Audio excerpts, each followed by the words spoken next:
anti-racism in schools and teachers saying that there's not enough proper training. What's your view about this? Well, I think, and thanks for having me on this afternoon, I think it's one of those things teachers really need to tread a very, very, very careful line. They're there to teach, not to preach. And I think if they do cross that line, then it's only right that families and parents do worry about it and are able to pick it up with the school and take it on from there. What about the strikes, Mark? The teachers going on strike again. I think during the pandemic, schools in Britain were closed more than any other country in Europe, apart from Italy. Not much of a credit for the Department of Education and the teaching unions. I was a teacher and head teacher for 15 years. I was a trade union rep in my first school. So, I've been there, seen it, done it. But I do worry that the strikes now are the wrong move for the wrong reason at the wrong time. It's the wrong move because right now we should be coming together. Everybody is experiencing the cost of living pressures. We've all been through COVID. And when we should be coming together, these strikes are actually very divisive. As you've already mentioned, the strikes themselves weren't massively supported by teachers. Less than half of the National Education Union members actually voted for the strike. So I worry that the strikes will split staff rooms, will split head teachers from their staff and potentially even pitch schools against their communities. It's the wrong reason because although teachers are less well paid than they were maybe a few years ago, relatively speaking, they're still pretty well paid. The average teacher's pay and pension altogether is over £50,000 a year, which is not bad compared to the average man or woman on the street. And in terms of timing, as you already intimated, we've just been through COVID. The kids' learning has been affected so much. For them to have more disrupted learning, it's just really, really sad.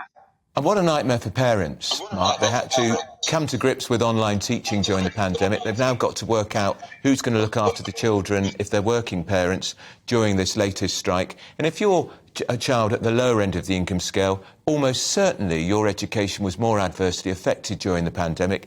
And the same will happen again. And, of course, we know some vulnerable kids, they're safe in school. And I hate to say it, they're not as safe in some occasions at home.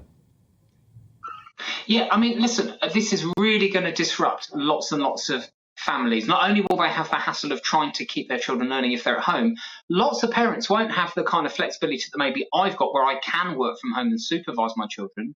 Lots of parents are going to have to take time off work and potentially lose income. And this is in the middle of a cost of living crisis where quite well-paid teachers and other public sector professionals might be causing other families to lose income. And that's why I worry that these strikes, not only being the wrong thing for children, I think they're the wrong thing for the profession. Teaching is, I think, the fourth or fifth most trusted profession in the country. I worry that these strikes may end up creating a backlash against teaching and damaging the reputation of teaching. And given that we have a shortage of people coming into the profession, we want to be doing everything we can to boost the reputation of teaching, not doing something that might damage it. Just finally, Mark, we've got this enormous problem with the coordinated strikes next month in February. Do you fear that perhaps the teaching unions are part of some concerted campaign by the trade unions to actually cause as much grief as possible for the Conservative government? It would appear that there is an awful lot of coordination going on between the trade unions. 1st of February, we're going to see an awful lot of different sectors, an awful lot of different workers walking out. If the aim is to create the maximum amount of chaos, I guess it's because the unions think it's going to look really bad on the government and potentially going to cause them damage. My hunch is, though, as we've seen with polling, where initially public support was quite pro the train drivers going on strike, the latest polls show that now that people have experienced a disruption, they're much less supportive.